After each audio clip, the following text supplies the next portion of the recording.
Haleluya. Pada malam ini juga tindakan iman saudara. Terima kesembuhan, kelepasan daripada Tuhan Yesus. Pada hari ini, walaupun tidak cukup pelayan menumpangkan tangan atas saudara, tapi kuasa Tuhan bisa bekerja pada saudara langsung ketika saudara percaya. Yang siap menerima mujizat Tuhan, katakan amin. Katakan amin. Satu hal lagi mengenai ucapan saudara, firman Tuhan berkata, Tuhan Yesus imam besar kita yang mendengarkan pengakuan iman kita. Ibrani 4 ayat 14. Karena itu jangan ganti ucapan saudara. Hidup mati dikuasai lidah. Siapa suka menggemakannya akan memakan buahnya. Kadang-kadang kita melihat keadaan kita cenderung mau mengganti ucapan kita. Pertama kita beriman. Ya, pertama kita katakan oleh Bilur yang sembuh, kita beriman. Tapi kemudian seiring waktu, saudara lihat, kenapa ya kok masih sakit? Saudara mulai mengganti ucapan saudara. Kalau begini, dokter pun bilang gak bisa sembuh. Jangan aku ini mati aku karena penyakitku. Saudara mulai mengganti pengakuan iman saudara. Di dalam nama mulai hari ini, jangan ganti ucapan iman saudara. Tetap akui firman Tuhan, amin. Tetap perkatakan firman Tuhan, katakan amin. Tetap katakan firman Tuhan, amin. Haleluya. Mulai malam ini jangan lagi ucapkan, bisa mati aku karena penyakit ini. Sudahlah, orang lain pun bilang aku gak ada gunanya. Orang gagalnya aku. Orang tua aku miskin, kakekku pun miskin, aku pun miskin juga ini. Uang di dompetku ini gak pernah ada, kosong terus. Aku orang gagal, aku bukan orang yang berhasil, aku tidak bisa diberkati Tuhan.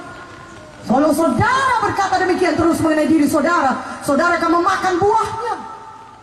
Hidup mati dikuasai lidah. Siapa suka menggemakannya akan memakan buahnya. Kalau saudara terus menerus mengucapkan perkataan yang kalah, perkataan yang negatif, maka itu membuka pintu kepada setan untuk membawa kesusahan lebih besar kepada saudara dan menjadikan perkataan negatif saudara itu betul-betul jadi kenyataan. Tapi mulai malam ini, tutup pintu dari setan, katakan amin. Jangan biarkan setan bekerja dalam saudara. Dengan apa? Dengan saudara berubah, ucapkan hanya firman Tuhan saja. Jangan lagi ucapkan perkataan-perkataan negatif, perkataan-perkataan yang kalah, perkataan-perkataan yang tidak seturut firman. Tapi saudara berkata, kalau demikian kan aku akan berbohong. Ya kalau memang nyatanya aku ini kan miskin, nyatanya kan aku ini memang sakit. Kalau aku bilang aku gak sakit, itu kan kenyang. Itu kan menyangkal-nyangkal kenyataan, saudara bilang. Saudaraku yang kekasih dalam nama Yesus, sekarang saya mau sampaikan kepada saudara, fakta memang berkata demikian. Tetapi Tuhan Yesus berkata, jangan berkata tentang gunung, tapi berkata kepada gunung. Jangan ceritakan masalah saudara, tapi saudara berkata kepada gunung, gunung penyakit keluar, pergi dari hidupku dalam nama Yesus. Gunung kemiskinan keluar dari hidupku di dalam nama Yesus. Tahukah saudara, fakta boleh jadi fakta, tapi ada satu hal lebih besar daripada fakta. Apakah namanya? Kebenaran firman Tuhan. Haleluya. Saudara bersetuju dengan apa yang dikatakan oleh Tuhan Yesus? Tuhan Yesus berkata, saudara sudah sembuh, maka saudara bersetuju dengan kebenaran, maka jadilah kepada saudara sebagaimana firman Tuhan itu. Katakan amin. Tuhan berkata saudara diberkati, Tuhan berkata saudara bebas, maka saudara bersetuju, saya diberkati. Kutuk dosa kemiskinan sudah diangkat daripada saya, maka saya percaya mulai malam ini berkat Tuhan mengalir atas hidup saya. Haleluya. Oh saudara, mungkin faktanya selama ini saudara berkata, saudara tahu hidup saudara selalu diikat oleh setan. Tapi malam ini saudara dengar firman, Yesus pembebas. Yohanes 8:32-36 nanti baca di rumah. Yesus pembebas. Dan kalau Yesus memerdekakan saudara, saudara betul-betul merdeka. Mana aminnya?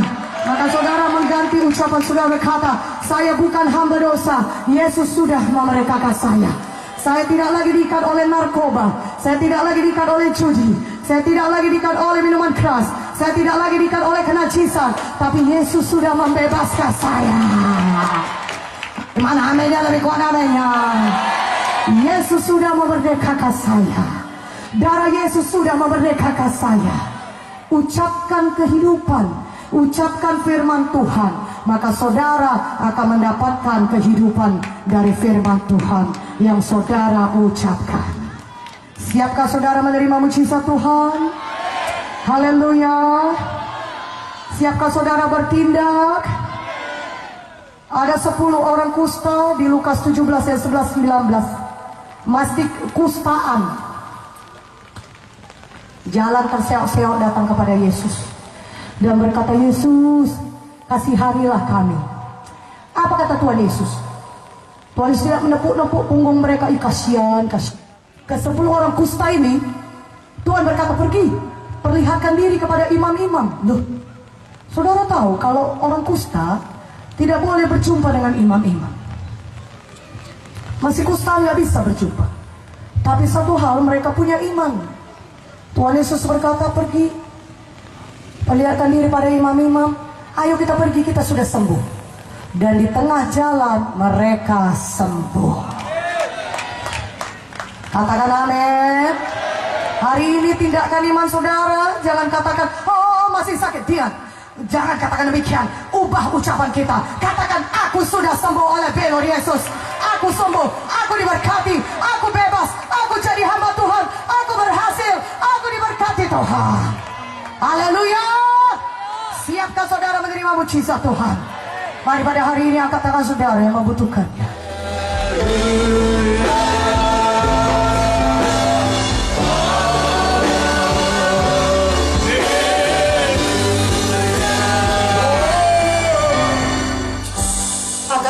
Angkat tangan saudara tinggi-tinggi. Dengarkan baik-baik. Tuhan Yesus ada di sini. Tuhan Yesus hidup. Saudara sudah disucikan dosa saudara, sehingga tidak ada yang menghalangi doa saudara dijawab Tuhan. Saya katakan pada, dengarkan baik-baik. Kesembuhan, mujizat sudah tersedia berlimpah-limpah. Amin. Karena Yesus sudah mati dan bangkit kembali. Sudah tersedia. Saya ulangi, sudah tersedia. Bagian saudara adalah percaya. Dan kalau saudara percaya, saudara bisa menerima mujizat Tuhan. Yang percaya katakan amin dengan kuat.